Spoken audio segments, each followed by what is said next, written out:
if you want to be a viral social media creator, if you want to maintain the attention, because it's easy to get a one hot video. Yeah. If you want to maintain the attention, you have to. Can you give us an estimate of what you might earn from a TikTok per month at a year stature? My last few campaigns were signed off. Most people and most things go viral from people hating it, from people laughing and mocking. Yeah. So you them, if I can give any advice to anybody who wants to do anything within the public sphere, anything where you're getting large amounts of attention from people, be it news. You had a therapist growing up? No. I spoke to a therapist once and she was like, John, brother. Code of a balance, and you have a balance code. Listen, King Tavi is, I see him more than a comedian, I see him as a...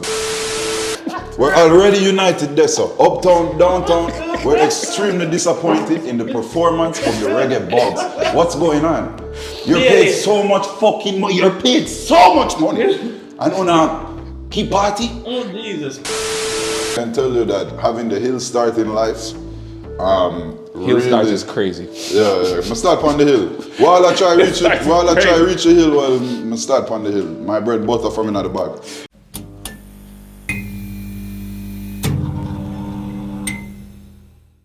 First of all, big up Ganja 1clauze. Thank you very much for forwarding on the episode, isn't it? Never few. And of course, Hi, who? my co-host right here. Razzie. Yeah, man. So Ganja, you recently, what happened to your facial hair, bro? I see you trying to curl it back, but this time you're doing a goatee. Yeah. What's going on with that? Thing, it never worked. Bomb up there. But And this is the thing. when it came to the original chop, I have to keep it as real as possible. It was an accident. My brother did have a party, I keep the night, I was going for MC, and my beard did look a little unkempt. And it was too late for me to call my barber Andrew Fresh, so I just said, fuck it, dog. I take my brother clippers, and I just like clean up right here, so. You see, by the time I got half of this gone, I said, pussy clad. All right, fuck it. Let me see what I go on, cause me not trim about 5 years, and the internet never see me without no beard, so try a thing and thing. I'm gonna do the goatee first. Bomb up there. I'm gonna look at my sister, go check my sister, cause I want somebody who know me and love me. I want feel them response first. I want to see them reaction. My sister starts screaming. Oh, that's when your dad came out with the gun. So I lied about that for the record. I thought it was funny to, you know what I mean, to make that up. So, anyways, just adding so to the story. The truth now. I'm telling you what really going. So my sister screaming. Bloody murder, she scream. My next sister get frightened now because all she hears is screaming. She run in, she start crying. Jesus. Cover her glasses with her eyes. She not even take the fucking glasses off. She's crying. Now my father hear all the commotion. He never drawn a gun. But him run in, and when he look on me, him start laugh. So one person a ball, one person a scream, the next one a laugh. So I'm saying, all right, well, fuck it. Just take it all off then, cause I'm not with them this way. You see, I'm gonna take off the beard now. I'm gonna go clean shaven. Yeah. My sister come to me and say, yo, I'm really sorry that I screamed because you look way worse now. You look significantly Yo, your worse family now. looks like a family with tough skin. Yo, I called my mother before I go up on the media because me have to make the public appearance, me never do my life for the night, blah, blah, blah, blah. I called my mother and she said, son, you haven't taken a break since you started social media. Just take 2 weeks. Just go to the beach, relax yourself, just ignore it, just don't post anything. Just take 2 weeks. And so my mother tell me that, I said, Yeah, you know, say. yeah, I fucked up. Fuck it up. No, I fucked up. But you see, to how the media work now, you take a day off, that's like a week off. 2 days off is like a month. So 2 weeks would end my career. By the time I'm gone for 2 weeks, nobody remember me again. So I'm sorry, all right, well. What am I gonna do? So I forgot the show have to go on. So all right. So to be honest, ever since coming into media, I'm not nearly as popular as you. You put out content like wildfire. You get me? You and a lot of the youths them on TikTok and especially like Prince Pine and those comedians. You guys drop content very often. For something as simple as you cutting your facial hair, you are on quest times. How has that changed your life? Like, how's that honestly? That's a lot, bro. So normally when I keep my live, the morning cliff, which is usually live from 8 to 11, and then from 8 to 11, you know what I mean? We have the morning cliff and then the evening edition of the morning cliff. Me normally average of around 200 people at a time, 100 to 150 people at a time, around 1,000 an hour. I got 1,200 people in the first 10 minutes. I did not get one positive compliment. I did not get one positive comment. I got people checking in on my welfare. I got people saying I look like a lesbian, saying I look like a client. Somebody said I look like bright and early Monday morning. It was the first time. So I usually average around 1.5 to 2 million views a week. Okay. It was my first time I ever get 1 million views in a day. Yeah. Then we get 1 million views the next day. Then we get 800,000 the day after that. No. I'm gonna start say, yo, It get big. nobody now big me up. Everybody a comment, them a laugh, them a view, but my sister, all right, well, me I get the hype and forward. Yeah. I'm gonna watch a video the day before my shave. It Quick, said, continue. it said the price of admission, the price of entry is embarrassment. Jaja. So it's like I said to myself, so, all right, That was your moment. yeah man, I have to do something now and make a drastic change. It just so happened to manifest in the beard and Yeah. the first time I get so much deal and attention and look, even though they might laugh at me, and yes, I'm the joke. You're gonna be the joke eventually if you want to be viral. Most people and most things go viral from people hating it, from people laughing and mocking. Yeah. So you them, if I can give any advice to anybody who wants to do anything within the public sphere, whether it's content, music, anything where you're getting large amounts of attention from people, be prepared Yes. for them this year. Jaja. Be prepared for them laugh at you. So you feel like your upbringing help you, prepare for that. When you even see one at a time, I say, man, like somebody put up on the fast out or his max. Yo, big up Goldfish. Big up Girl Cena for making the meme first and big up the most talented Goldfish. Have you seen For that? Girl Cena. You know he's a friend of the Girl show, Cena, right? you're a pussy well. No. You're not a friend of the iPhone forward. Where? I just fact, I'm I'm searching. back. Girl Cena, big up. Yo, y'all see when you see this, my bad. I should have told you for forward.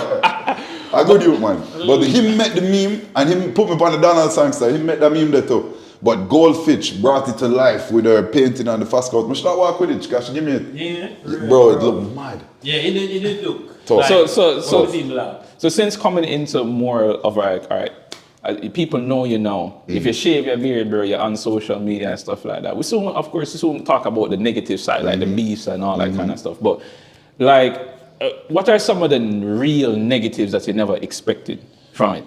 One of the main things Like is frightening negatives. I have no privacy. I can't leave my yard and, you know what I mean, I can't do certain things. I And sit next to a star, brother. no, I said no privacy. no, because you have a lot of people where they want to know my personal life.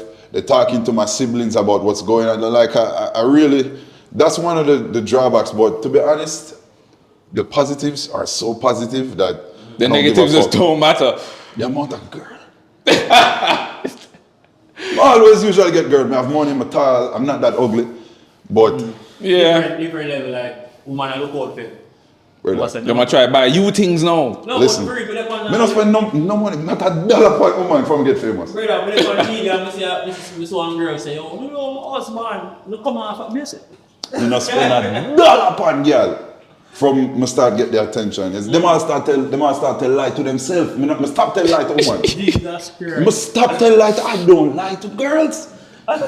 When you're big enough, they will lie to themselves. You have them a texting every day, good morning, handsome.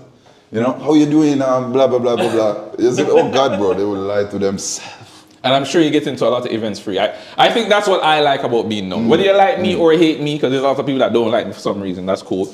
But there's a lot of perks, like, okay, you might get sponsors for certain things, you might be able to do certain. What are some of like the perks then that stand out, other than the girl stuff like? Yeah, not paying to go places, going places. And I remember the first time I ever went to a party and the DJ stopped the party for big me up and say, yo, Ganja class walk in. Blah, blah, blah, blah, blah. I'm gonna say, all right, dog. Yeah, this is. Feel like an artist. Yeah, man, my big. Yeah, because everybody, I look around, but I think me about $2,000 in my pocket. I'm not going to spend no money. The promoter, yo, see a buckle here, and yo, see a section. I remember I went to the Jungle nightclub in Negril, big up Jungle. And they put me in the section with Beanie Man. Yeah. I mean, I said, yeah, man, but viral. I say, you know you reach. But that humbled me now, because I realized the difference between hype and fame. Oh. Because, yeah, one and two people big me up and, yo, class, yeah, I did a thing and blah, blah, blah. There was a neat and orderly line formed for people to take a one picture with me, man. For the entire duration of the party, people joined a neat and orderly line, an average 20 people. Woman are come and baby, man was like, yo, King, and he's just there in a regular t-shirt, some flip-flops, drinking a glass of wine. Him could not be more normal. And the people were like, yeah, them lose it. them whole year, them trip, all of them money, them say, yo, I'm glad I spend it, come get for see media, man. But you know, it was always a popular trope, say Jamaicans are friends for nobody. No, that's not true. You see, the thing about Jamaicans is nobody know more than we. So, and I really say I'm frightened. I big him up same way, you know, but the pussy all him up on my level, he's not bigger than me. Yeah. No, fuck you, yeah. That's how we immense, you know. Yeah, I can't acknowledge that you is a star, you know, but I'm a star too. Straight. So people will acknowledge me and big me up and blah blah blah and them like things about. Yeah, we don't really follow back. We don't. You see, we don't want nobody know, so we're frightened. Yeah. Yeah. But you need to see yourself like I come down in party like growing up, like when you're young, like what was your original aspirations? Like what you need to pray for, like you grew up and be a firefighter, police, politician. I grew up for the Politician. Yeah. No, I never want. At first, I did want involved in politics on some level. I had. I mean, your family is involved. I remember that you're who's Mark Golding, is it? Yeah, allegedly. Allegedly. Mark Golding, right? Yeah, big up. Them put out. So that's how you got the job? I had no, I know so. I had some ambitions when I was younger, and then I started to get disillusioned with the nature of why people went into politics, or people going into this just for their legacy, for money, or they actually try to improve the lives of others. And I started to associate politics with bad words and negative sentiments, and I kind of shied away from that. I never have no intention. I am a recovering waste man. Bomb, God. Zin? But finally find the ambition and belief and I was once a croft. I was once a waste man. I had no intention of labor. We used to party at the racetrack. We used to do little hustling here and there, but as it relates to a career or a job, or maybe that's my privilege talking, but no. You did feel, because we know say he's a man with do public commentary. So, from a lot of way, we say a bonfire upon a lot of things that go on in Jamaica. Is it that you feel like growing up as a youth, you felt like disillusioned with, the options that you had in front of you as a young man, going out in the society? You feel like I was always extremely aware of my privilege and my how different my upbringing was and my options were as a result of that, because growing up at the racetrack, I would be exposed to abject poverty. Yeah. I mean, from I'm the age of 5, grown men are calling me daddy. And I say, yo, father, give me a thing now. So I've experienced the desperation, and I've seen it, and I've always known, okay, I'm really in a different position. And if anybody will know track, it have like its own ecosystem. It's own culture. 100%. Yeah. But just being there and just being exposed to the actual reality that people live in every day, and when I go home behind 10-foot wall and 10 dogs and security guard and grill behind every bedroom window and grill inside the house, and I was acutely aware that, I'm not living the same life, and that kind of made me more, I feel as if I should be speaking from my level of privilege, and I can be doing things to help and change the circumstances around me. And that's kind of how I started making political commentary and social commentary, because I thought I have opinions, and I feel that based off of my morals and my principles, I can at least encourage them to be more conscious and aware of what's going on. Because on the root of what you talk about now, most of the videos that I watch with you, you try to bring about some level of change. So personally, while a lot of people might say, 1clauze, is a fucker man, but deep down you're advocate to change. You know what I Let- mean? let So me it tell must you. Yeah, you come do. from a place Yeah, you of definitely I wouldn't be able. dissatisfaction. I wouldn't be able to make the sensible videos and advocate for my true principles without the fuckery. Because nobody would watch me. If me never tell people for go suck out your I have a mother question dog for you. rotten Yeah. and shove your mother up your diving suit and all them blood clot there, they wouldn't pay attention. So You feel what you remind me of, you know, like, Charles it's because you are talking about the whole politics as well, Oh, like yeah. you talk your mind, him kind of give me like a Jamaican chunk vibes. No, I don't really get what it. he gives me is a Jamaican, but I don't want to compare in the negatives. But the Charleston No, White, it must be do you know who negative. Charleston White is? Comparison. Wait, do you know who Charleston White is? I actually find him inspirational. I actually like when you hear this is just You have to read between the lines with him because he's a madman same way. Big up Charleston. You're good at yard still. That's a bit- yeah, But- but when he talks, like he speaks sense. He speaks like when he breaks down even how he created his persona. He was saying that he's tried it the other way. He's tried being orderly, professional, and It doesn't speaking work. about it. But you see, when you come with the fuckery, you get me? Like people will see, listen, and I feel like That's what the youths pay attention to. They don't want to feel like somebody's talking down to them. Yeah. They want to feel like they're a part of the conversation, especially people who society perceives them to be ignorant or not have a certain level of education. They feel disconnected from certain conversations. So when it goes to blood clot and them say, okay, well, my born weed and my this and him can still hold them conversation that me can You feel like- reason so same way. You feel like you bridge the disconnect between uptown and downtown. I feel that Because with a lot of a lot of people who do the same thing like what you do, like probably like a Yendi or a Westicate, would them that say them two uptown. So you feel like you bridge that.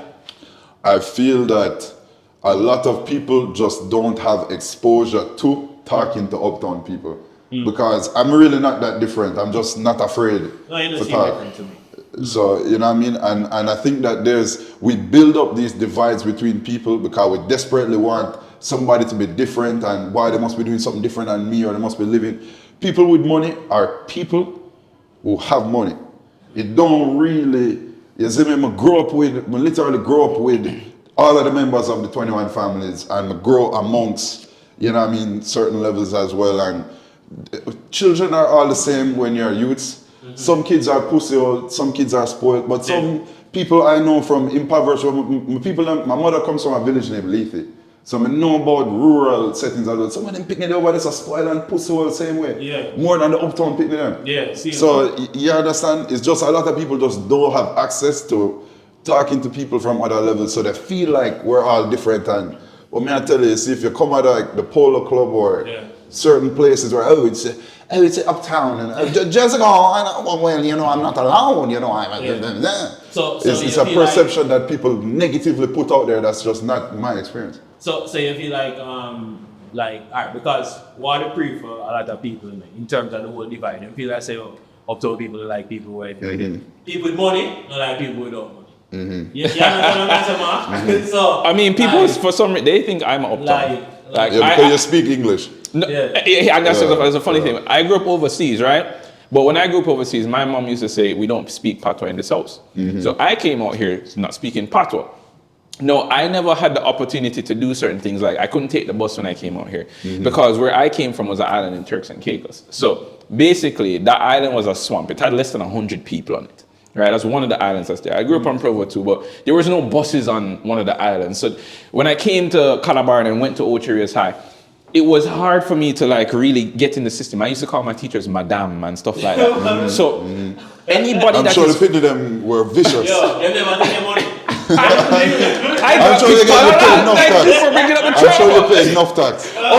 At Calabar, nobody could mess with me. Nobody could mess with me at Calabar because my brother was there. But the moment I lost protection, you get me, it was free fall. But hey, over time you get out of it, you learn how to socialize with people. Even though I'm still learning how to do that. But one thing I will always acknowledge for myself is my privilege. The privilege to buy the cameras, the lights, to have the show, to have the knowledge. Because one thing my parents did was, because I'm also adopted, right? My parents put me through university and gave me a good education, right? They put me in position to fail. And I feel like generally what's going on in our society, is that on top of you having different pressures from government and the things that they're doing and not doing, and people stealing and all that kind of stuff, even within our communities and society, the things that we're organically pushing on social media, it's always leading negative. And unless you can find a way to change the conversation by including what they want to hear, you never reach people. So people don't think and people don't operate properly as they should. Yeah. Right? Yeah. And go ahead. Yeah, and to add to what you said, you feel like, more put this to you feel like that will ever be a thing where change, like you feel like people can come together one day and say, oh, uptown and downtown unite. You see me? the Crips and Bloods. Downtown fully We're already united in considering the reggae boys dog shit. We're already united there, so uptown, downtown, we're extremely disappointed in the performance of the reggae bugs. What's going on? You're paid so much fucking money. You're paid so much money. And on a key party? Oh, Jesus Christ. No, please. We're united there, sir. Yeah. But in future, I think that social media more than anything is really bridging the divide, because now people who downtown or ghetto are actually seeing the lifestyle that people live, and they're able to interact with each other. You can comment on them video, you can like them video, you can actually make friends from, you know what I mean? Sports is the ultimate. When I was a youth, I used to swim. Why for that in advance? But man, I give you the pre-wine, isn't it? just preemptively. Yeah. I used to swim for Jamaica. Yeah. Right? And where I used to train, I never used to train with the orthodox uptown swim club or swim at Hillel, or I used to go to Bournemouth Bath in Vineyard Town and train. And then when my coach was no longer with that program, I used to swim at the National Stadium. So I've always interacted with people from a lower socioeconomic background for myself, but in a setting like that where we're all friends because we're kids, first of all. Yeah. We all watch the same shit on TV. We all watch Dragon Ball Z.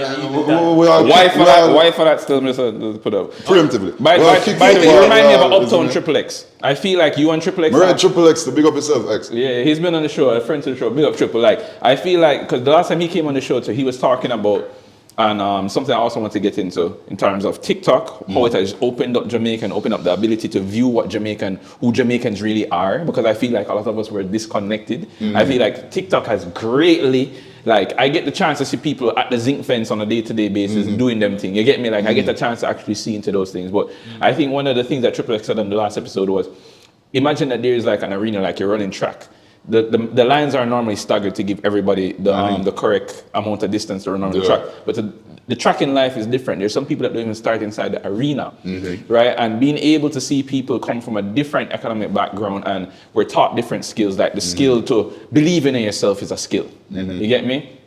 How do you think that now interacting with TikTok? Yes, you've had your own experience being with the uptown persons and be, but how that opened you up? I can tell you that having the hill start in life, hill start is crazy. Yeah, I start on the hill. While I try reach it, reach the hill, I start on the hill. My bread butter from in the bag. Not butter from in the bag. Yeah. But it never helped.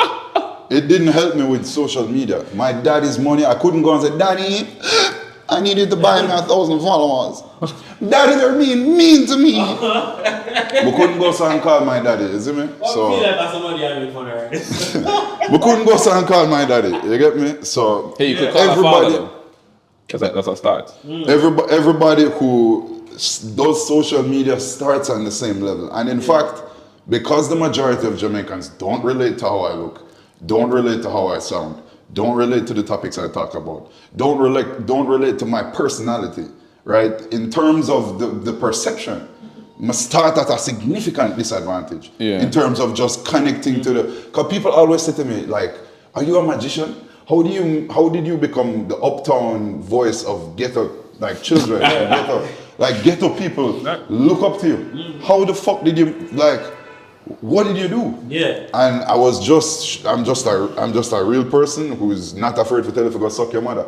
And people connect with the Is that you though? Is that you? With Donald Trump. But wait, is that you though, or do you put on and because when you go on TikTok, at the end of the day, no, this is becoming lucrative. Do you think that you put on a persona? It's definitely an exaggeration of my personality for the sake of, you see, let me teach you some code now, right? You don't necessarily want people to like you. You don't want people to hate you. What you want is for people to feel extreme emotions. You want to be polarizing. You don't want to be liked, you want to be polarizing. I'm polarizing as fuck apparently. Because, you know, if you drop in the range where the people hate you. But it's not It's not a nice fun. thing, but that's where people blow up the most. But that's where people blow up the most, and that's how people sustain years worth of connections with the audience. Because people are more united in hate than they are in support. Alright guys, so you don't know the thing of people, it's Oja, and you don't know your boy DJ Razzie. I'm there with the one and only Ganja class, you see me? 1clauze, never few. Him have the class for him and the Ganja for him shirt, you see me? So people remember, there's a 50% discount, summer sale going on right now. From now until the end of August, alright? So you get 50% discount of all strains. I will have some bad strains, so some wedding cake. Yo, I wish straight in some class.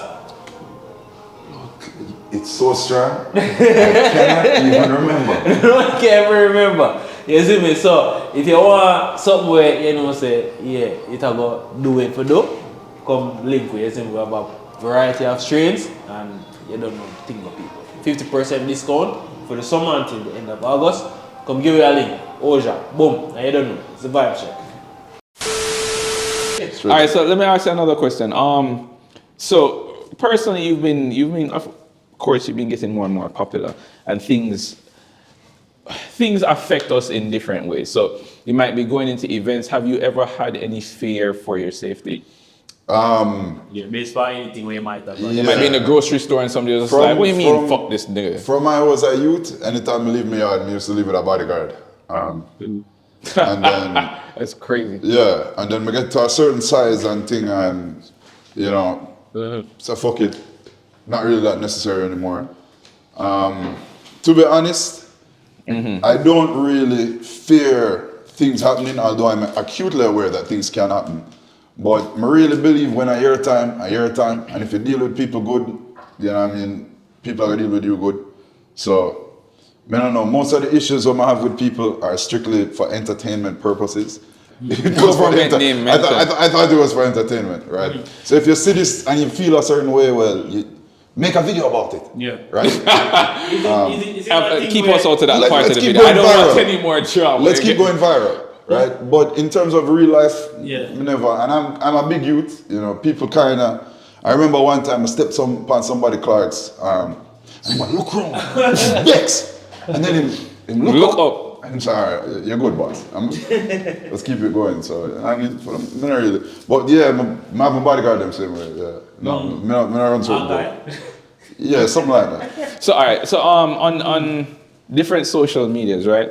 I want to get more because to be honest with you, a lot of people are the TikTok and they want to go on TikTok. So I want to talk about things like the algorithm. I want to talk about earnings. Like, how do you feel as somebody at your stature? Wait, before we even jump out this, bro, more often before we even come up, because we still say, you know, like couple beef on the TikTok. Yeah, couple beef well. Like, what they have up to what they have to say on Tavi. Yo, big up the great King Tavi. Like, you see me?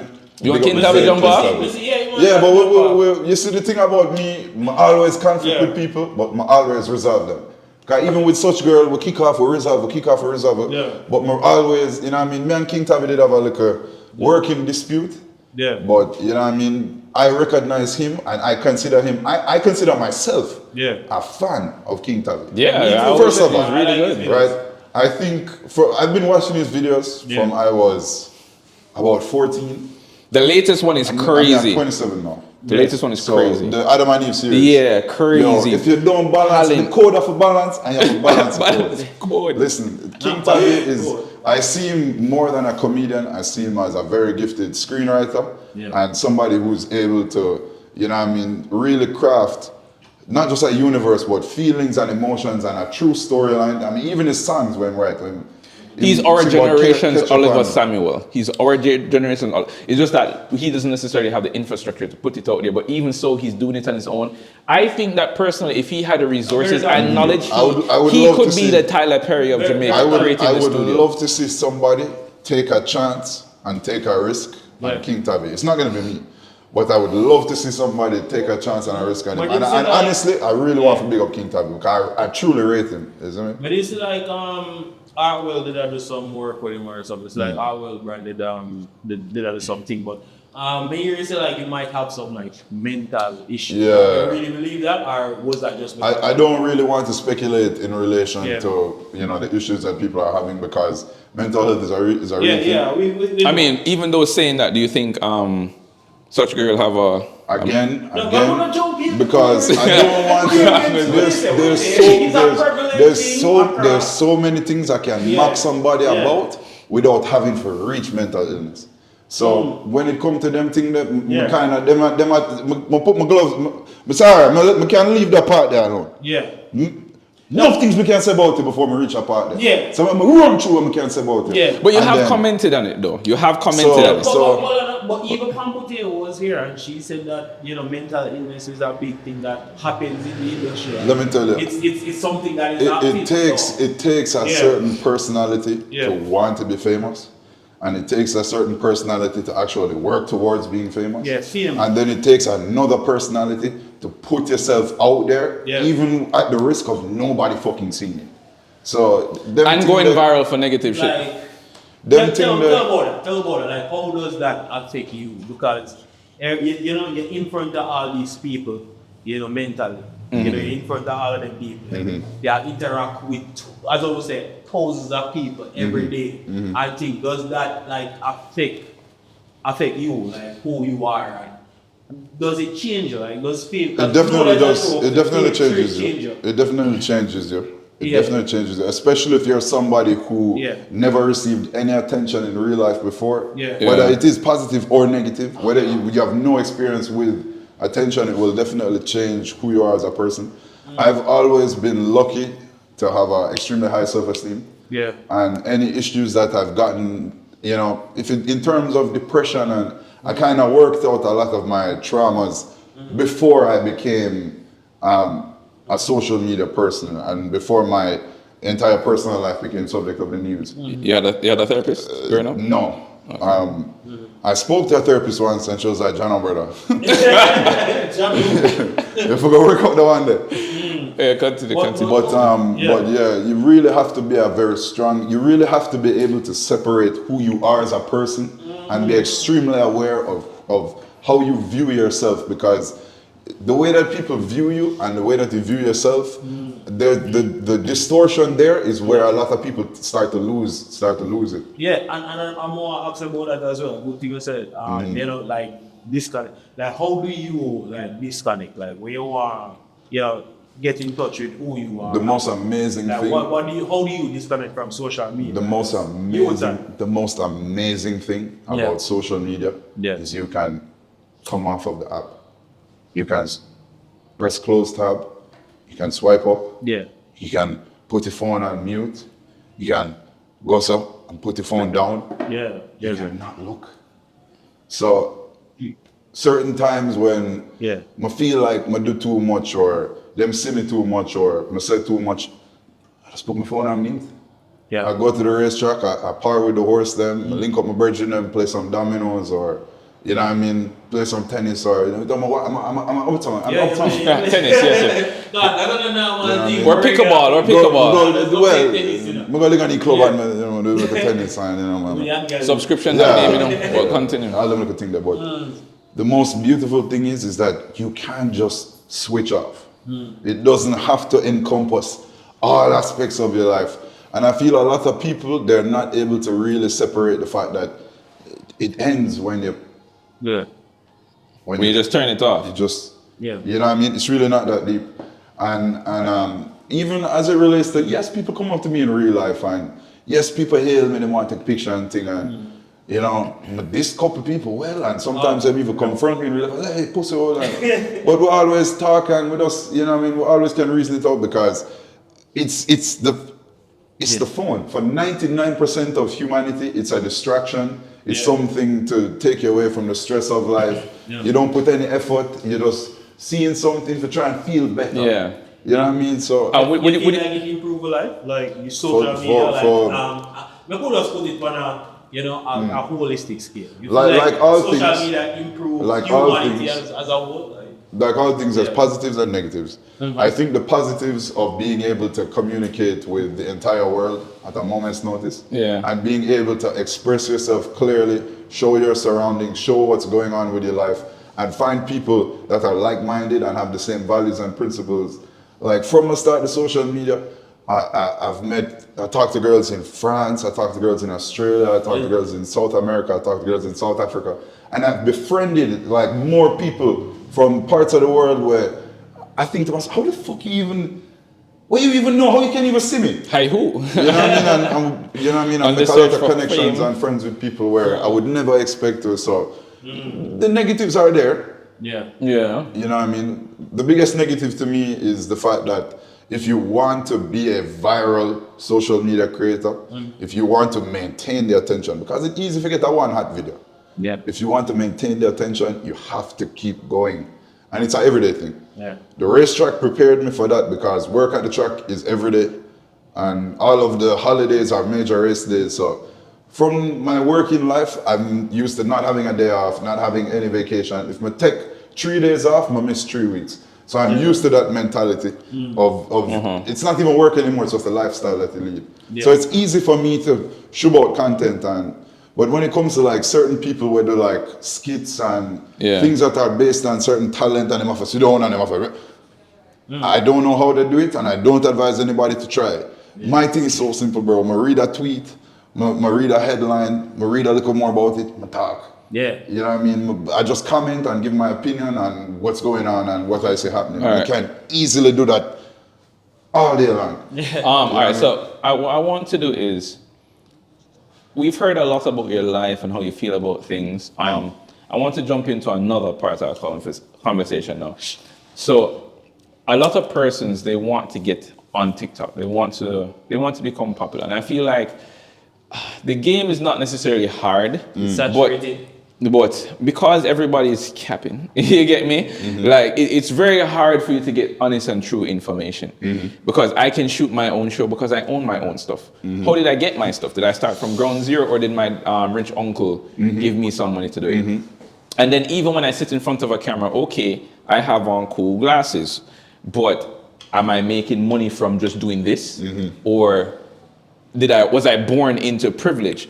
So where you are now in your TikTok game, first I want you to kind of just help some persons that are also on TikTok and social media understand a little bit about business side. I am just now getting deals, signing ambassadorship, doing campaigns, blah, blah, blah, blah, blah. From pretty much 2025, my finally start for monetize and commercialize. I'm nowhere near. I'm still driving the car I was driving when I was 17, right?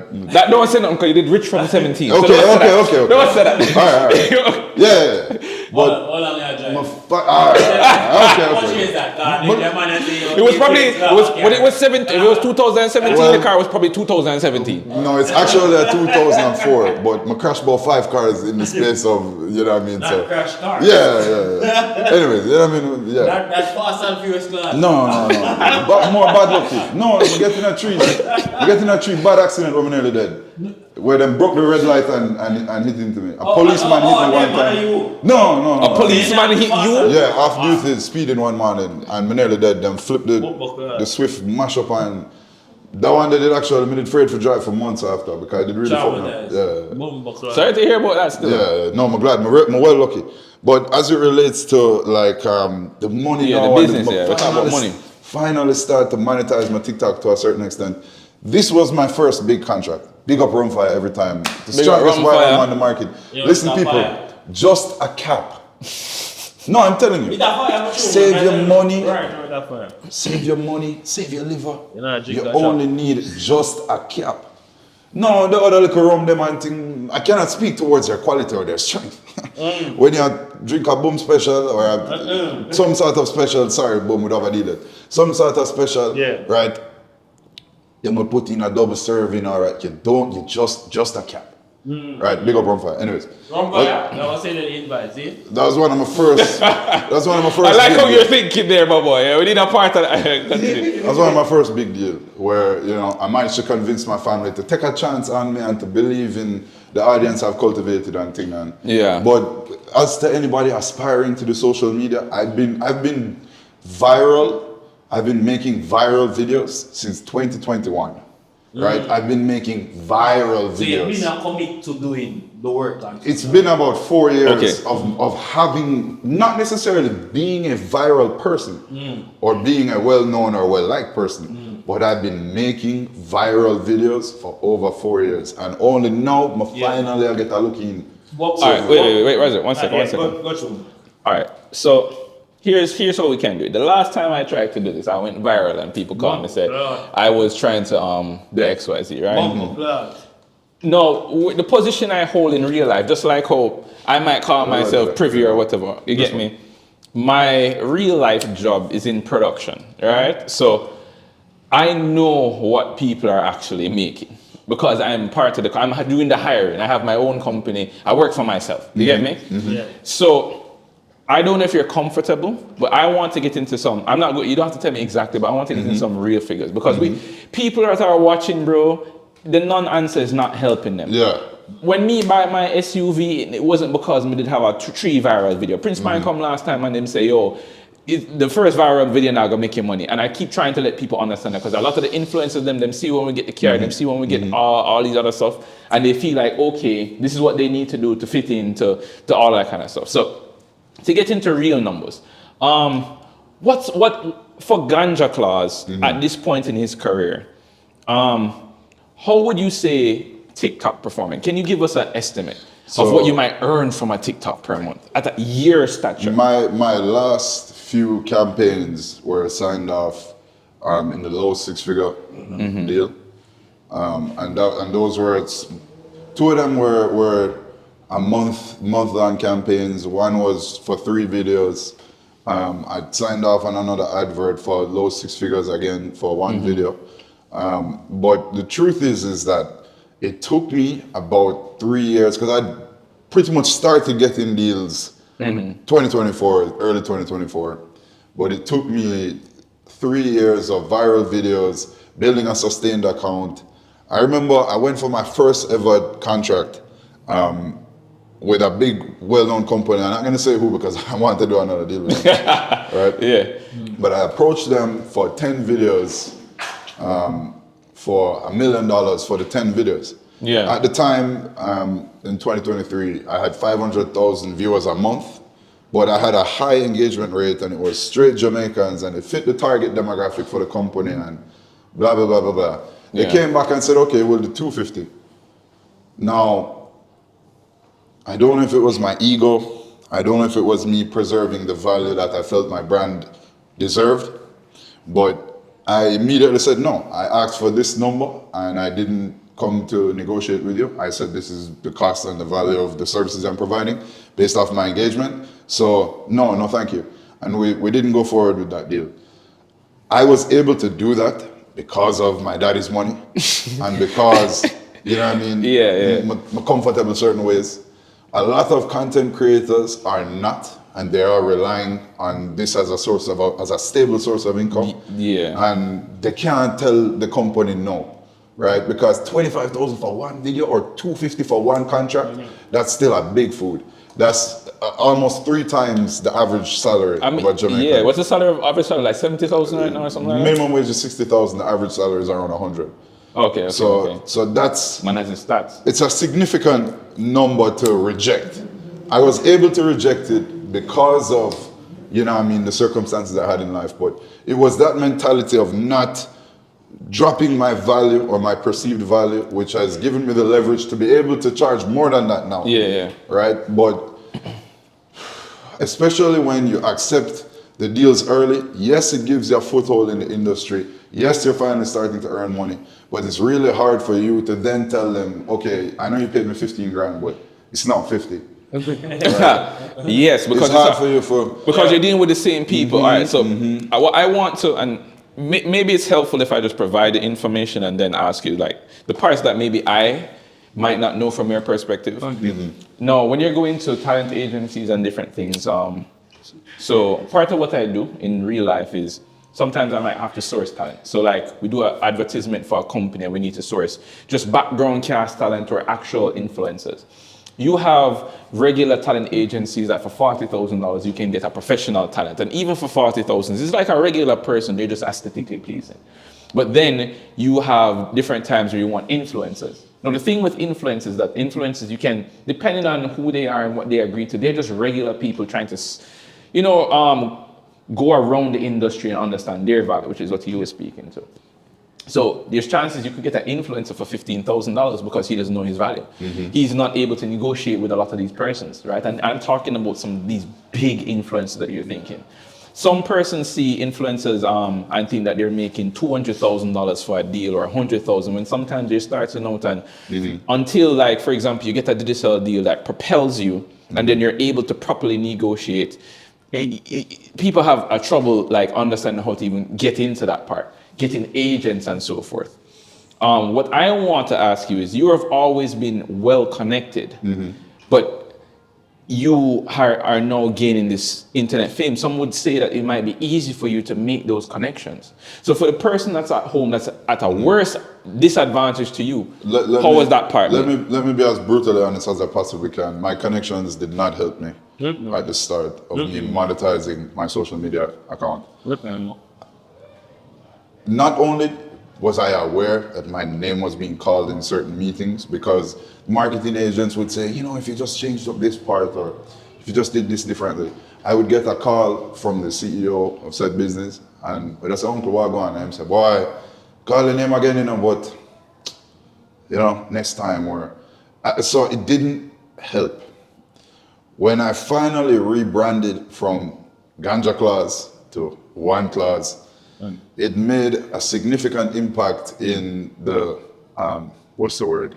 in how I was perceived in a corporate setting, even though it's just as grimy, telling just as much people to suck their mother, not holding back on controversial opinions as it relates to very sensitive topics. The only thing that changed was I started to curse a little less and tell a little few, limit the suck your mother them to, when it was extremely crucial.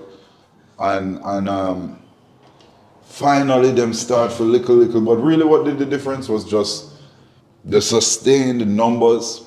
Because I had started to soften my approach and play ball on their level, they couldn't ignore the numbers, right? Numbers don't lie. If you're gonna base your account in controversy, you're not going to be able to do certain deals. You're not going to be able to win certain awards. You're just not going to be, because based off of the perception of the audience and the actual impact of it. When I saw the valedictorian for the Manchester High's graduating class quote me in his valedictorian speech, I realized that, okay, I actually do have a responsibility to the children to be more, to show a different light than just cussing and guaning, and I have to be more consciously aware who is watching me and what they're taking away from my videos.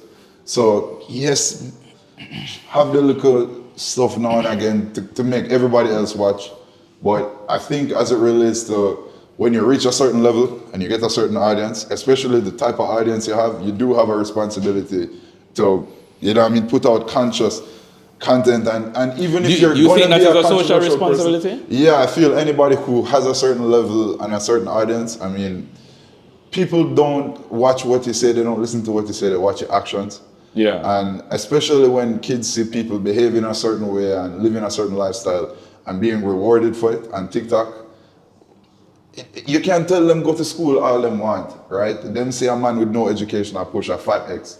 Them want the market. So what would you say about podcasts? Okay, so to be more straightforward, what would you say about Yeah, podcasts and different shows and people that have are on TikTok, that the content that they put out is predominantly meant to cause disruption.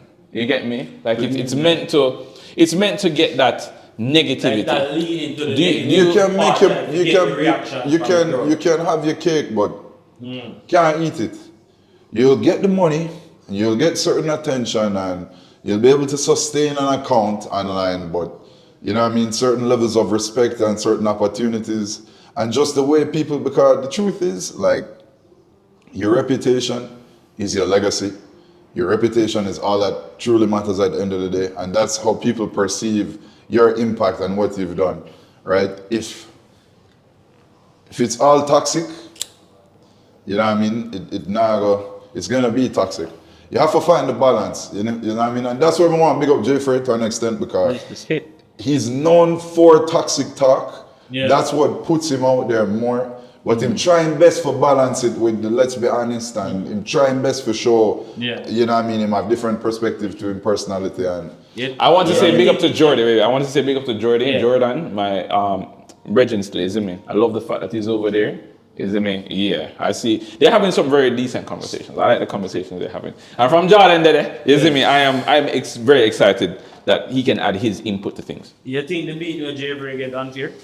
Because people meet him to say, oh, you know, it get no worse the more that Jamaican society play. I mean, I'm here, but I'm sure in terms of women, but you think like it's called. I think they're actually normal people. Those women are like a general representation of the major, but it's called toxic population. talk. It's called toxic talk. So nobody now go up there go tell you how, you know what I mean, how them pray hard in a church, and, you know what I mean, like how them do so well in school, and so name toxic talk. Yeah, so people should take it with like a grain of salt. Yeah, if you're using that to judge the Jamaican population, no. What you should be using is the jacket statistics, the paternity fraud. But yes, you know, look at things like that. But the paternity fraud would have add to some of the premiums that we hear from that platform. Let me just address something, right? Because it needs to be said. Right? Yeah. I love the ladies. I support their rights. Me too. And their wrongs, right? Ganja clause is known for that. What I have to say, because it needs to be said, there is no colloquial slang term for jacket in Spanish. There's none in French. There's none in German. There's none in Italian. There's none in Chinese. Where there's bastard. No. A bastard is a child born out of wedlock. Oh shit! A jacket is a picnic where I feel, where I don't feel. A picnic where you are raised. And you are falsely led into believing that this child is yours when it's not. There's no other in America. Them have hoe, them have bitch, them have halter. They don't have a word for jacket, right? And I support the women's rights. And I support the women's rights. But you understand? Do you think that should be mandatory people at birth? People don't know their family, people don't know their heritage. Should it be mandatory at birth? No, because then the level of violence that women experience. No. So it's someone just have to go and hold him jacket. So what is the solution, bro? What is the solution? The breakdown in families in Jamaica, I think, has been happening for a long time. Most of it is as a result of the cyclical nature of the violence and desperation, where the few men that are involved in the family still, they're always out looking it. And some circumstances, if they're not working, they're hustling, they're doing this, they're doing that. And the mother is forced to also have a source of income and raise the children, and then in most times raise the family itself. And the discrepancy between children actually growing up in a, not only I would say a two-parent household, but a household where there's love, and the parents actually intended to have the children, and the parents care for the children. Most Jamaican children have stories of beatings, stories of abuse. Yeah. Most children, right, they're taught to be seen and not heard. They're taught to be obedient. They're taught to believe what they're taught, and they're taught not to question it. Right? They're not really raised within a development as a person, and it's reflected in the fact that Women don't really value the picnic them either. They weren't valued. They saw how their mother was dealt with, so they don't really expect nothing from the man. Right? Them just a kind of, them get the youth well, them now say, all right, well, I just me that and the youth. Yeah. And most man never had a father, or if they had a father, he beat the living shit out of him and don't want to be nothing like him. And the level of poverty that's experienced by people when they don't have an education, right, you have no options. And when you get a youth, when you're a teenager, you have to start working, you have to start providing. Your school is going to be limited and stunted. Your options are going to be limited and stunted. Yeah. And then now you have an expense that relies on you. So now you're further in a hole where you have to find work, but you can't find anything. You can find empathy for why somebody would lie about that. But here's what I will say, because those are the factors that I think lead to, you know what I mean? But here's what I say. I think that currently, like, to go back to the toxic talk thing, I think that shows like that are very important. Now, when TikTok was introduced, like when you look at TikTok, it allowed you to see all of Jamaica. When you have a show like Toxic Talk, I believe that some of those persons, I don't care what message them come out at the end of it and say or whatever, if them feel embarrassed or not. I feel like when persons sit down and have a conversation, bro, even if you want to exaggerate something, part of that story is true. And I feel like it allows us in our age group to actually see people in our age group as well actually express how them feel. The girl them really do feel like, yo, the man them for come provide this. The man them really do feel like the girl them are mockers or whatever. You feel like we're toxic? No. Here's the thing. I will say that there are other demographics as well that because of a show like that, it doesn't show like, you know, like I say, the Christian woman go on it. There are good people in Jamaica that aren't toxic, right? But it allows persons to be disillusioned. I see a lot of people, it's really trauma, you know. A lot of poor persons in a lower economic from a lower economic background than me, you, and something there, is like, you would realize that even checking their bank account, they don't like to do it because they don't like to see the low numbers. It's a form of trauma response where you bury your head in the sand. You get me? And I feel like personally, when you have these things, they might seem weird, but it's how people are actually feeling. Yeah. The women are actually feeling like, yo, OnlyFans and $14 and stuff is fine and all that kind of stuff. They're still feeling like, okay, look at the Sashana Gape teaser girl that did the interview way back. Big up Sash. You see me? I was supposed to interview her. I dropped the ball at that. But you are grown up with completely different perspectives of life. So when you wake up and you walk through that door in the morning, they view the world completely different than you do. And it's hard for persons to connect, but I think shows like that are important because it shows Jamaica. Yo, these people are out here, some of them need help, some of them are mentally seemingly unstable, some of them are whatever. But are we toxic? Is the Jamaica? Oh yeah, the Jamaican society toxic, you fuck. Alright, okay, let me ask you. We're full of love though. Let me ask you. Welcome from foreigners. Some place there. Alright, go on, go through. What are we known for internationally? Yeah, that's true. What are we known for internationally? We're known for running really fast in a straight line. Yeah. We're known for burning weed and reggae and Rasta and 1clauze and all them things there.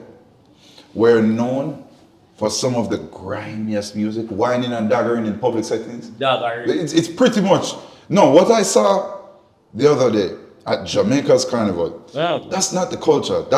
They were having sexual intercourse, right? That's what we're known. We're known for killing indiscriminately, right? The crime rate has improved. Yes. It has improved. Big up the JCF. Right? We're known for killing indiscriminately. We're known for being very base and primal. I think that, you know, because we're we're showmans as Jamaica. Every Jamaican is a star. So, you know what I mean? If you want bad, well, we're worse. You know what I mean? If you want good, well, we're great. Yeah. You know what I mean? So we always excel at what we put our mind to. We just happen to put our mind to fuckery, right?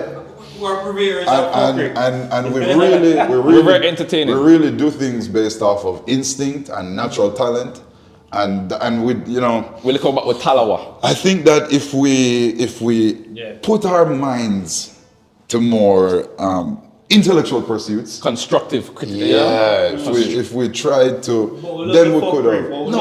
No, but me tell you, see, Jamaican people culturally have always been rebellious, right? So, you know what I mean, when things are too good, them have a bad. You know what I mean? And boy, if it bad, well, you know what I mean, right?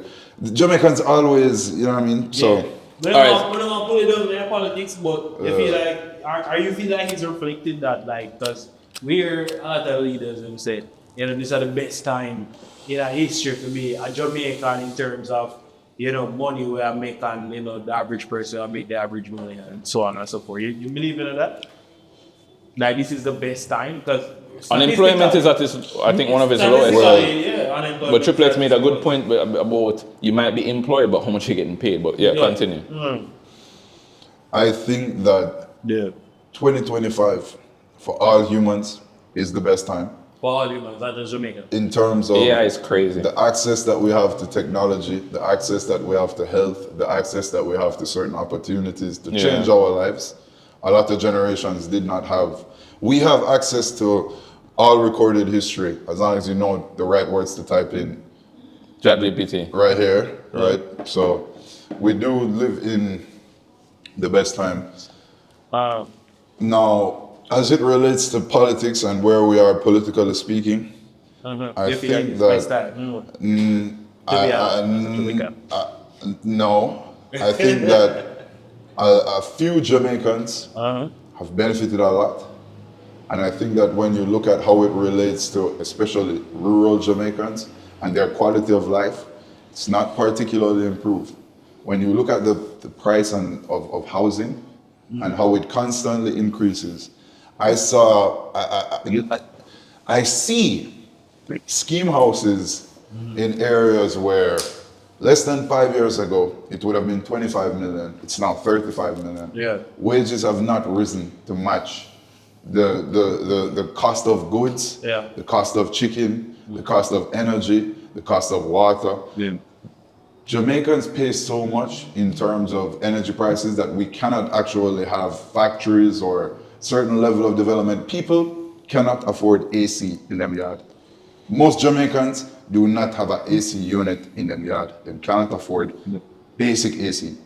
So at the risk of, you know what I mean, sounding as if I'm on one side or the other, because at this time, let them know the importance of AC though. At this time, I am politically neutral. Yeah. So you know vote? No, I am. First of all, I missed the time to be enumerated, right? The next time to be enumerated, I believe, is October. Yeah, Wait, before you go, I want them to understand because not until I you know what I mean. Persons, I'm trying my best. I don't because I'm not as social as other people. I don't know necessarily the social cues and whatever. Because I never grew up to be very social, right? But I want people to understand when you say key things like AC, bro. I want persons that have never been on a plane because what they see out here, as a person that's watching the show might just see me cut you and be like, AC, like, why am I cut you for AC? Overseas, if you don't have AC, you can't live. People have to turn on their stoves to stay warm. Because we're in a tropical climate and fan can just keep us cool, they don't understand that for some people, if you don't have an AC unit, you can't sleep that night because it's just too cold. Rum in Russia is a different thing. It's like soda out here because it keeps you warm. So when you look on us positioned to the rest of the world, a person that doesn't have AC means that's how you can really have identifiers for the poverty line. Because they're not going to get it because they don't have the experience of it. A lot of them haven't traveled to other countries that might have, like Canada or so ever, right? Which is why getting a visa is such a huge thing. So one question I have to ask you right now is more that, how do you feel about the deportation that is happening right now? No, I'm not asking you for your opinion on the administration if you don't want to get political over there, because we know the 21 families travel regularly. Yeah. But it's one. As the unofficial Jamaican.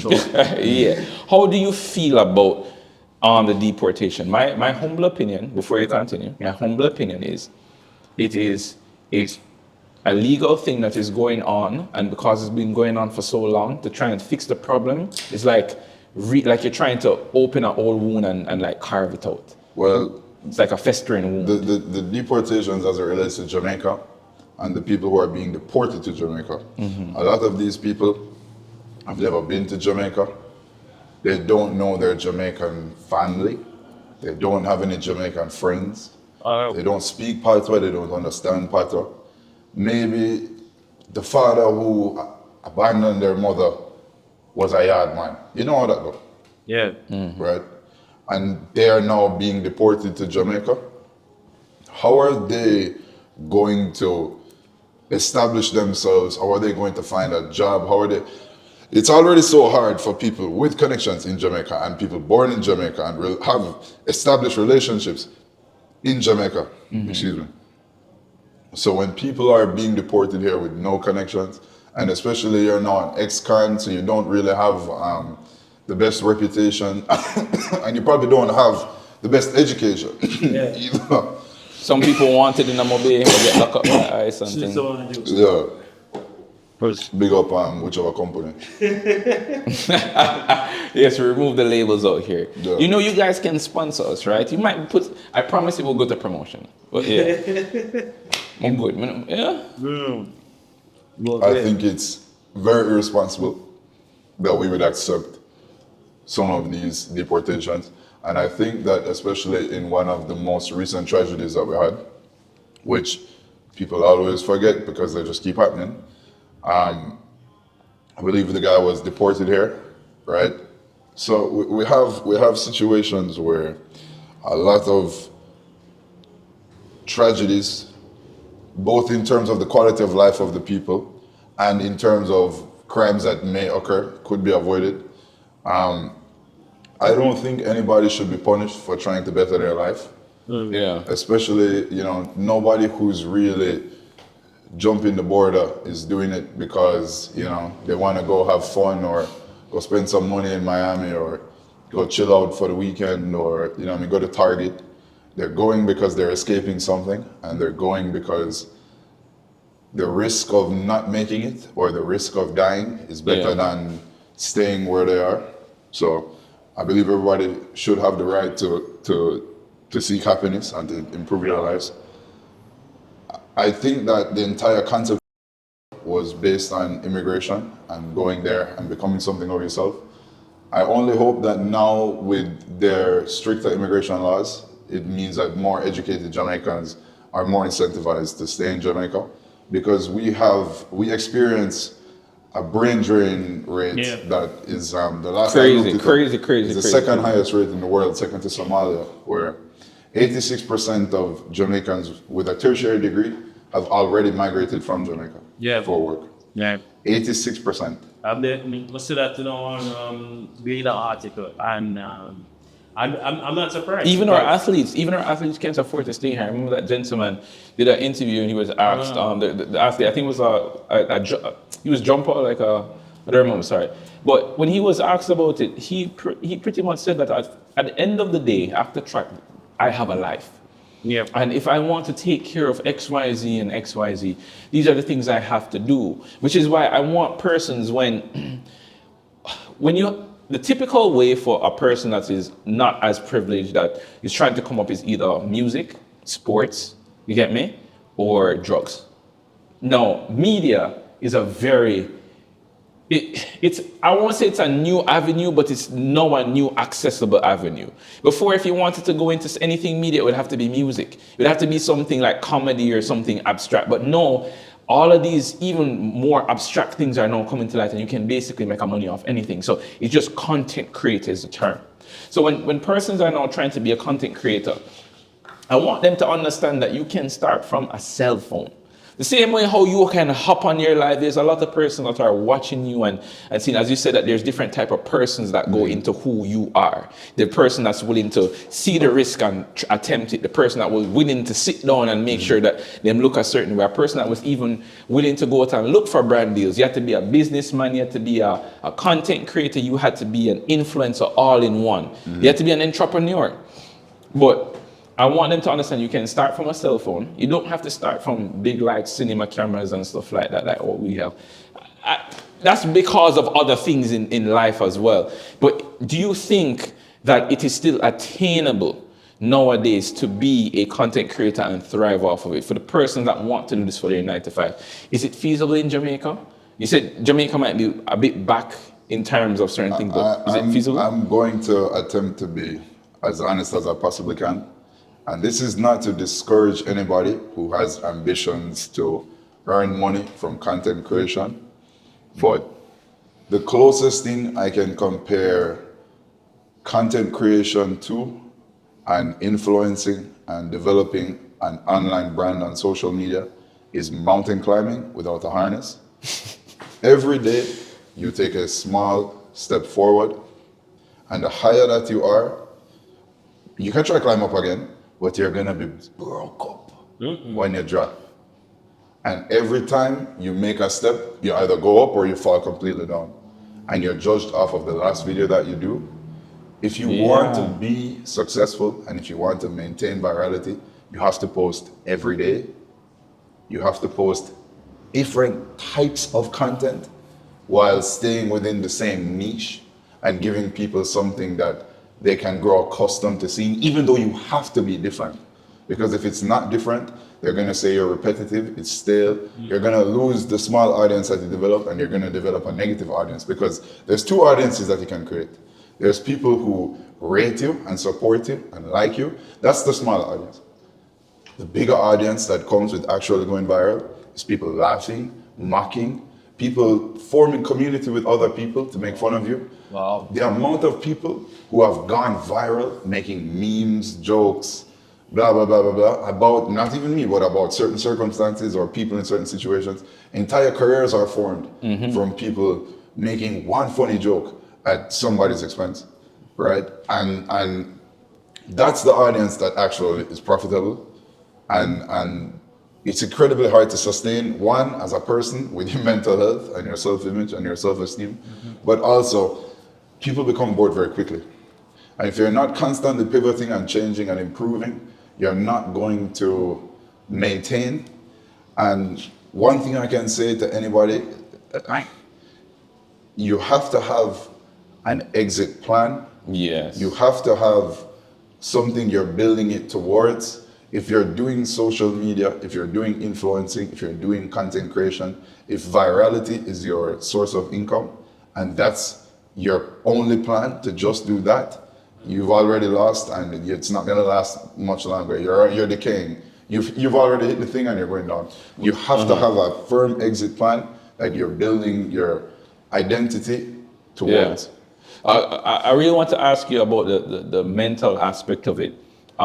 Before we get into the, how do I say that, entrepreneurial spirit. You know what I mean? When you're talking about emotions, I think we should normalize going to at least, I won't say a therapist. A therapist is like around $13,000-$14,000 per hour. That's crazy. You get me? That is crazy prices. I know what I charge when I do my work, right? So it's at least a counselor, because the person's. How do you recommend that a person coming into this industry that's about to get, 'cause I don't care how nice you are, you're going to get haters. You have thicker skin because you were raised in a position of privilege that even if somebody tell you, say, yo, suck your mother, them I go home to a board house, well, you go home to security, you see me? Yeah. So it's better to cry in the AC. yeah, it's better cry into the Lambo than, you see me in the so how do you give us your perspective of how people can go about dealing with that negativity? Because a good part of your brand is you do seek out the controversial stuff. The first step, right, is awareness, particularly self-awareness, knowing what you can manage, knowing your self-identity, knowing your self-esteem, having certain principles and morals, and having a firm visualization of who you want to be and what you want to do with the attention, right? If you don't have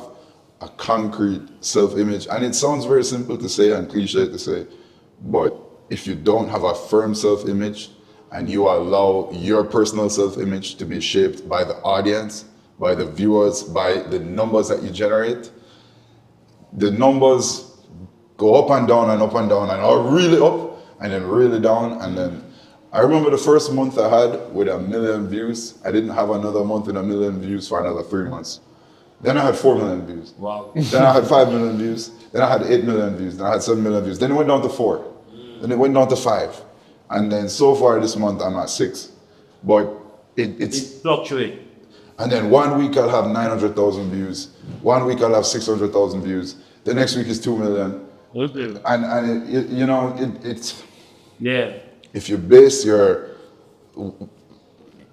image mentally on whether you're successful or not, it's going to be really, really rough because people can't, what you determine to be success as well, and what other people see as success is two different things. Because I remember the first time I had a video with 100,000 views, I really felt like good, a sense of accomplishment, like, yeah, fuck yeah. Like, You did it. yeah, posted them on seminar, like, blah, blah, blah. Yeah, this is, and then now 100,000 is like, Yeah. You kind of I should be didn't hit hitting the mark. that. It's every other Tuesday.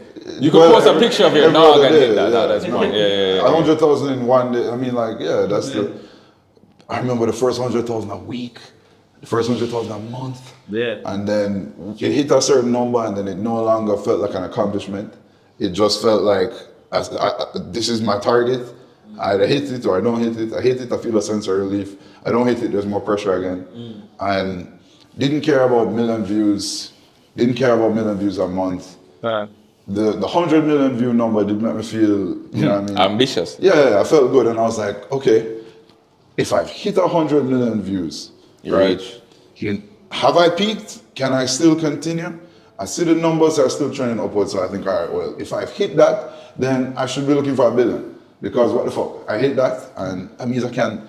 So it's very easy to forget, like, the wins of how huge numbers are. If 300 people watch your video, try and picture a room with 300 people, and them all are, you understand me? So the numbers are, it's extremely easy to lose track of them, and if you want to do this, right, and you don't have the blessing of the algorithm, and you have to do quality content, it's incredibly easy to be discouraged, and you know, but even the smallest content creators still can earn some revenue, and there's always work out there to do. And I mean, there's no drawback, I feel, to having an established online platform, because the new currency now is attention. Yes, very much Whoever so. can control attention can control the narrative, can control what people talk about, what people think about, the direction of, you know what I mean? It's incredibly powerful. So Yeah. What's next for Ganja? Yeah. Like, you reach part of those, like, what you say relates to? I'm gonna go back to school. You went back to school? Yeah. That's interesting. When I was first real school? When I was first at university, I was just there to par. You know what I mean? But Which school did you go? I went to UE for a little bit. Big up, And then I went to the Royal Agricultural University, where I actually did what I wanted to do. But I went there for networking. Right? Okay. Yeah, part of the rich people and my thing. Yeah, big up my brethren Bento in Brazil. Listen, the question I Yeah. continue. Yeah, but I went there to, you know, learn to do the whole horse racing thing, and then COVID happened, and there's no more networking. They want me to do the thing online, so I said, all right, well, fuck that. Came to Jamaica, did the whole thing, but I actually want to go back to school. I intend to study sociology. I have some ambitions of taking the hype and forward to another level. But as of now, you know, it's just to gather as much attention as I possibly can. Okay, So you can give an insight into the middle level where you want. Not at this time. all right. Well, here's what I want, because I still have a few more questions real quick. Because one thing I'm trying to do is I'm trying to make sure I capture all the information I can, especially for persons that will have certain questions. You are very popular. You are from Uptown, and persons want to know more about you. So my question to you is, are you happy?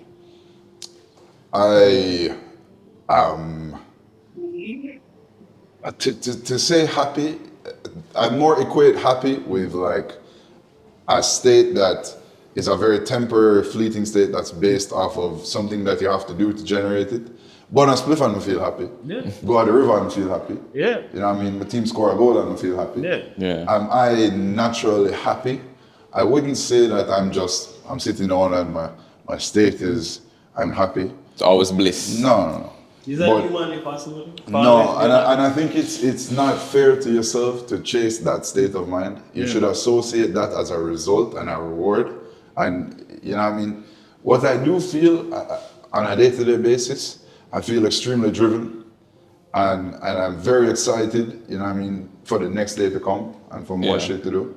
And I didn't always feel that way, right? And it took a lot of not only introspection, but self-acceptance and self-forgiveness and recognizing that, you know what I mean, things don't always work on the timeline you plan for it to happen. Things don't always work out the way that you want them to work out. But if you can hold a vision in your mind for yourself, somewhere you want to be, a person you want to be like, and every day you can see yourself working towards making that a reality. I promise you, it doesn't matter what circumstance you're in now, if you can maintain an image, it's delusion until it happens, right? And the evidence of the absence of evidence is not the evidence of absence, right? So things can be happening in your, you know what I mean, for your benefit, and you can't see it happening and you don't realize it's happening until it just fucking happens. Literally. Right? So okay, another question. So you answered the question of are you happy? We have touched heavily into how persons that might be less fortunate than us can feel.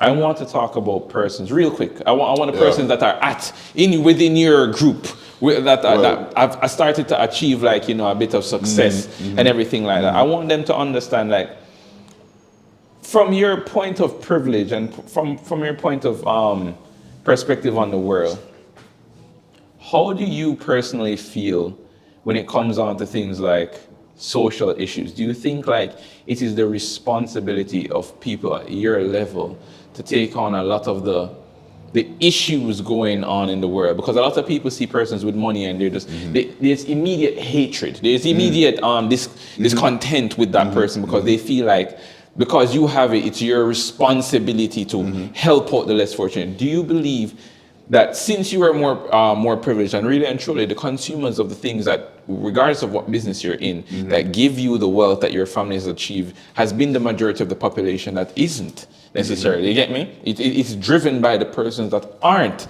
earning as much. The people that when you go into the stores, when you want to buy something at KFC or Popeyes or one of them other stores, those are the persons that are serving you. Do you think it is your moral responsibility to give back? I believe it's that. How do you feel? I think that especially when you inherit wealth or it's perceived that you didn't struggle or suffer or you weren't traumatized or you weren't abused, a lot of people don't think that, one, it's legitimate, or two, that you're deserving of it. And a lot of people have a certain perspective that that person who inherited what they have does owe a debt to society. I don't think that it's a responsibility. I think it's more like almost an obligation. I feel that, you know, sure, you can go through your life never doing anything for anybody else. Sure, you can go through your life exploiting other people and that kind of stuff. But one thing I learned, which my grandfather taught me, when you pay somebody their value, they won't steal. When you deal with people with respect, they will deal with you with respect. And as long as, you know, you can still be a productive person without exploiting people. You can still be conscious of what people are going through and you know what I mean, make an effort to.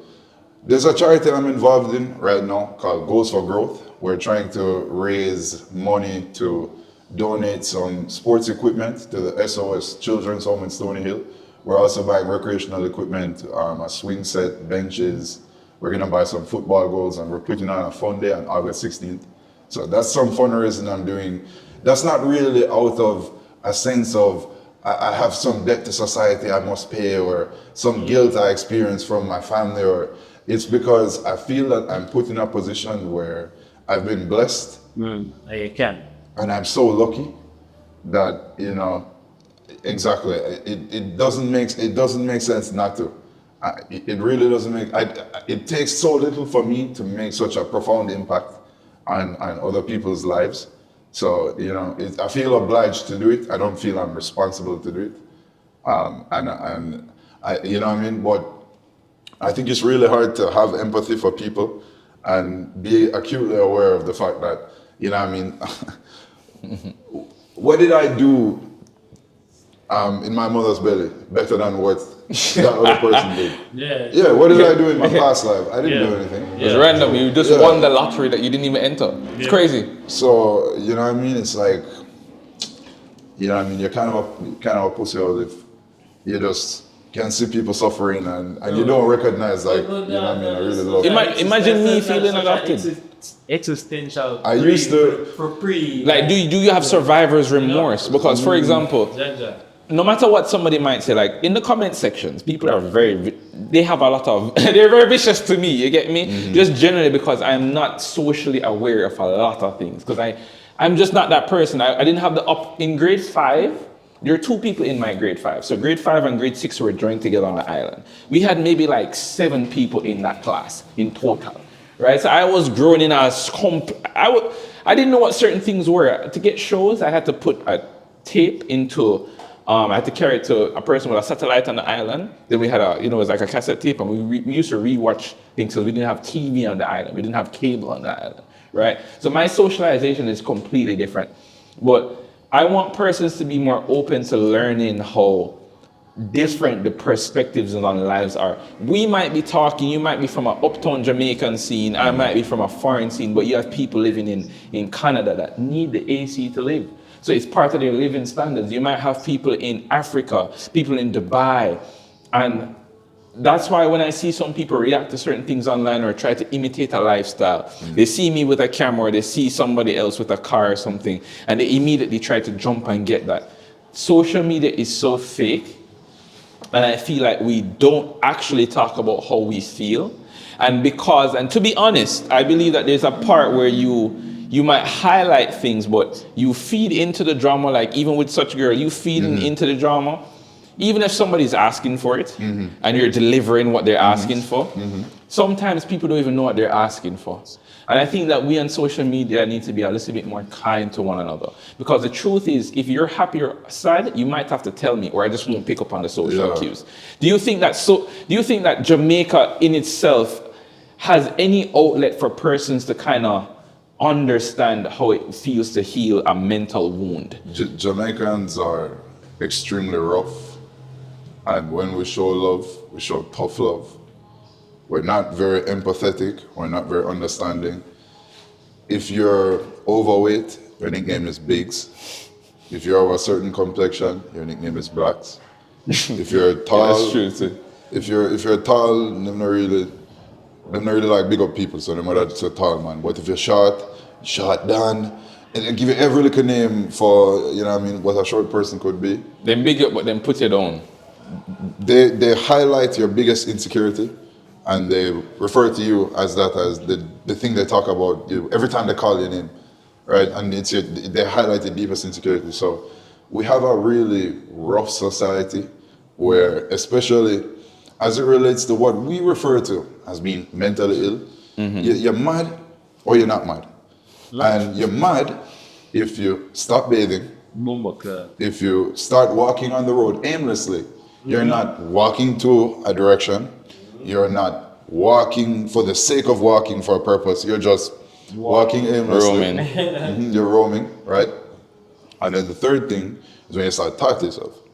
Right, then we see and then all talk to ourselves though. Yeah. Like, let's be real. Well, I talk to myself. I talk to my phone every day. Yeah, right? you get me. Nobody else is there, so you know. Anyways, but those things in conjunction, you're now mad, right?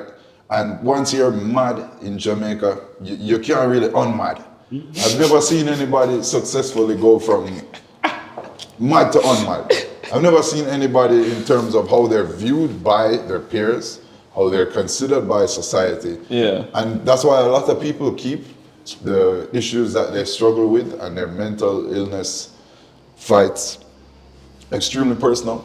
Because if people here say, yeah, you get the bad injection, or if people here say, you're up on the pill, or if them here say you go down at the ward, or somebody can get a mile for you at Bellevue, and them think that it completely alienates you from Stigma. No, because you're now mad. Yeah. And once you're mad, you can't unmad. Yeah, And then category. it doesn't really matter if you're bipolar, if you have schizophrenia, if you're you're mad. You have depression. Yeah, you're mad.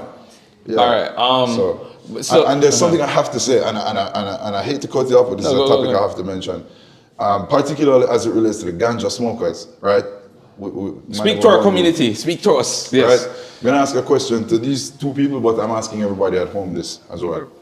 Now, when you smoke ganja, especially higher grade THC, do you experience any paranoia? Do you experience any anxiety? Do you experience any perhaps ill feelings or hearing any noises or anything like that? Have you ever experienced that? Razzie, you go first. The most recent one, just get that and want to go sleep. Get tired and want to sleep? Yeah. Have you ever? So, this is the first time anybody's really ever asked me a question like that. So, I am very happy to answer. Yo, bro, to be honest with you, because I take walks in the morning, sometimes I go down to Palisados or sometimes I walk within my community. You get me? It adds to my thinking. Like my brain runs a little bit faster, and it helps me also be positive because I feel like you can smoke and you can be negative, but you're going to be negative if you're a negative person. I think my normal outset to life is that I'm positive. You could be in the comment section saying XYZ, and I'll just be joining it, laughing along with me or with you to whatever joke you're making, even if it's at my expense. So I feel like whatever type of person you are, that's what happens when you start to smoke. Well, now I want to speak back to what I was talking about, where if you've experienced paranoia, if you've experienced auditory or visual hallucinations, if you've experienced anxiety, it didn't matter. If you've experienced depression, no. I'm telling you, those are not the intended side effects of cannabis, marijuana, ganja use. You're supposed to smoke too much and go to your bed. You're supposed to feel positive and it enhances your mood. You feel relaxed. You feel, if you feel paranoid, visual or auditory hallucinations, if you feel anxious, if you feel depressive, that is results of marijuana-induced psychosis. You're experiencing psychosis, right? It can end into things like paranoid schizophrenia, and you can manifest certain mental illnesses. If you have it genetically, it can be triggered. If not, it can literally trigger those effects in you where you're not only feeling that when you're high, you're not feeling that when you're sober. So just as a PSA to the youth them, where, well, I know that I agree with them, like, you don't burn weed, please. Take a break. Yeah, I'm begging you. And you know, take a break, and if you feel that way again, then it's not worth it, because the mental health stigma as it relates to how people view people with mental illnesses, you can actually get treatment. You can actually get better. But once them see you as mad, it's very hard for not. That's what I'm saying. Very hard for not. Yeah, you can go on. You can go on. We're gonna wrap up soon, right? But what I really wanted to ask you is two things. So, coming from the uptown, is there a lodge? I'm not privy to Yo, this guy's crazy. Okay, so he's not gonna answer if there's a lodge, all right? So we're gonna, we're gonna see how that answer. Personally, within Jamaica, my personal experience with the upper class or with politicians or so forth is that a lot of them are regular persons that either their family history was within politics and stuff like that, or they just don't have the best intentions. The few that do have the best intentions, they get very much so drawn into the bad crowd. They're put in positions where if they want to advance, they have to end up in negative positions, right? Do you believe that in Jamaica's landscape, whether it be in business, whether it be in with social media, do you think that the path to the top, is it still riddled with, may I have to sell out, may I have to do this, may I have to do that? Do you, as a person that has been privileged to have employees and have different businesses, is there a path for the regular Jamaican entrepreneur to reach to a place of high status? The easy answer, the instinctual answer, is to say no. But when I truly look at the opportunities that people can manifest for themselves in today's day and age, without having to leave Jamaica, I truly believe that as long as you're not only believing in yourself, but you're working towards what you're believing in, if you're putting in action, if you're taking concrete steps, even if it's a small step, as long as you're actually progressing towards what you're doing.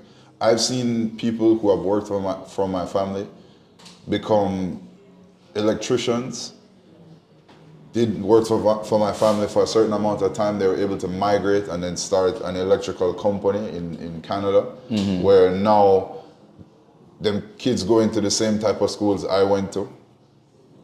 I've seen people take very non-traditional ways and means of actualizing their dreams. And I have to say this, right?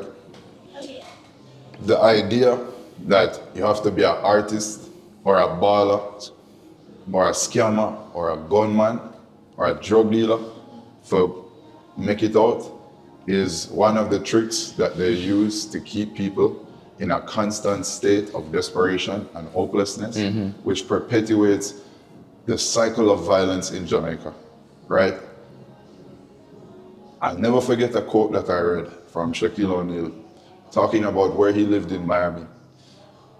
His neighbor was Oprah, his other neighbor was LeBron, his other neighbor was Chris Rock, and then everybody else was a lawyer and a dentist. Now, LeBron's the best basketball player in the world. Okay. Shaq was the best basketball player in his time. Oprah had the biggest show. Chris Rock had the biggest comedy thing. Their neighbors wasn't the best dentist in the world. His neighbor wasn't the best lawyer in the world. His neighbor was a guy that had a pharmaceutical company. His neighbor was a guy that had a mattress store. His neighbor was a guy that had a construction firm, right?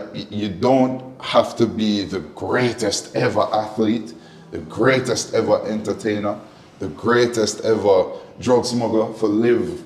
You know what I mean? Like, people are achieving those same lifestyles without regular jobs. Without having to, you know what I mean, be exceptionally amazing, right?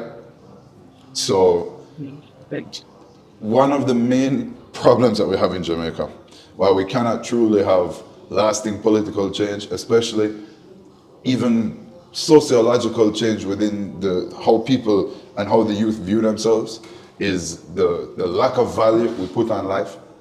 People can die for a Guinness, people can die for a special, people can die for a craving. Don't step on my clocks. People can die for a big up. People will die, people have died, people in Jamaica die constantly for a big up, right? We don't view the murderers as what they are. We don't view them as terrorists. We don't view them as serial killers. We give them this made-up term as gangsters, but they're using terror. We glorify them. They're literally using violence and terror and extreme measures to instill fear into people so that they can extort them. And one question I have, at the sake of whatever political ambition I have, one question I have, and I have to ask this. Now I understand that they're able to get in the guns through all sorts of nefarious ways, right? All sorts of, genius criminal enterprising. How do they keep getting the bullets? Don't have a bullet factory. Ganja. Right?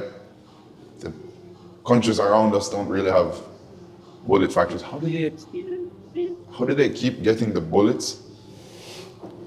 I understand enough of the guns coming already, and the guns have debuted and some old gun and and How many shots? That's a fucking good question. That's a good Can be in that street. Wait. If they want to find that out, they will have to tune in to one of your lives. Very much thank you, Ganja 1clauze, for falling on the show. You see me? Personally, dog, privileged talking to you. Get me, guys?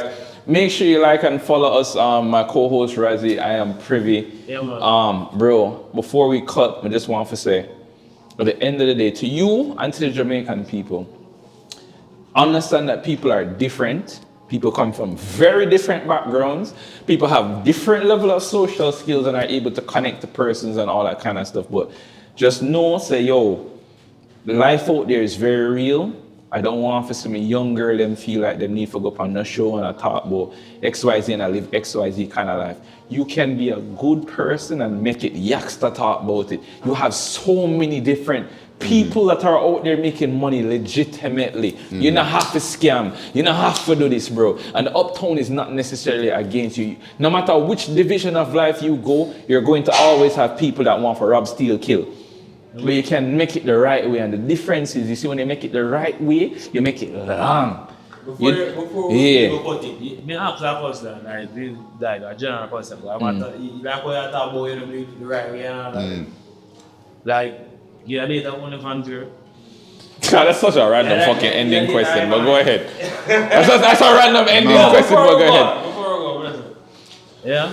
I believe in the entrepreneurial spirit. You know what I mean? I believe women to have them own things, right? I don't believe that. All right. Yeah. But personally, and this is me talking to all of the young girls who maybe have an idea of the lifestyle, right? How men see it, they see that they're buying your dignity. They see that they're buying you. Yeah, they're buying. Yeah, I don't need to fuck her now. Like I see everything women need for $3.99, sir. You can see everything. I can buy her dignity. If I want to sample it now, I can say yo, never rain. You see me? It takes nothing to gain a man's attention. It takes nothing to gain a man's validation. It takes nothing to gain a man's attraction. Listen, if you know some of the girl with the man them out, you say, my fuck. Jesus. And them not. If them searing around them, yo. She cannot heal me. She cannot, theoretically speaking, she cannot heal me. She cannot. So don't do things for male attention. Don't do things for male validation. It's not worth it. The little bit of money you're gonna make, because you're gonna make a little bit of money. Yeah, it's a little bit of money. You're gonna make some money. Make a few change and you might can feed it for a month. You need to view it like a sports career where they only earn that contract while they're playing. So he'll get a $10 million contract, but he earned that in 5 years. He now has to live for another 50 years. Yeah. He's not earning another $10 million contract. Yeah, so when you out there, so I sell pussy, whether it's digital or in real life, every dollar where you get, you're not guaranteed to make that next dollar. And you're guaranteed the shame, you're guaranteed the regret, because people are going to dehumanize you. I'm Jamaican men especially, but women, everybody in society, they're going to other you, they're going to view you as a lesser than, and if a man did it, they would have big him up. If a man did it, they would have said, dog, yeah, bring gallus, man, I fuck off all that girl them, and then bring all that, yo, and then, Jaja. there's a double standard, it's not fair. This is the reality that we live in, right? Don't sacrifice your principles. Yeah. Don't sacrifice your body. Don't sacrifice, you know what I mean? Yeah. It's not worth it. Don't sell pussy. Yo. Guys, thank you very much. Ganja 1clauze once again, bro. Yeah. Thank you again for forwarding through, you see me? This has been the Vibe Check. My co-host, Razzie. Yeah, man, but the conversation nice. Make sure you guys, listen, I don't care what nobody say. Make sure you like, share, and subscribe. If you don't want to continue to see people like Ganja 1clauze, part on the show, we need you to subscribe to the thing. You see me? All right. Respect, and we'll see you next time. 1clauze, never feel. Hi, who? All right.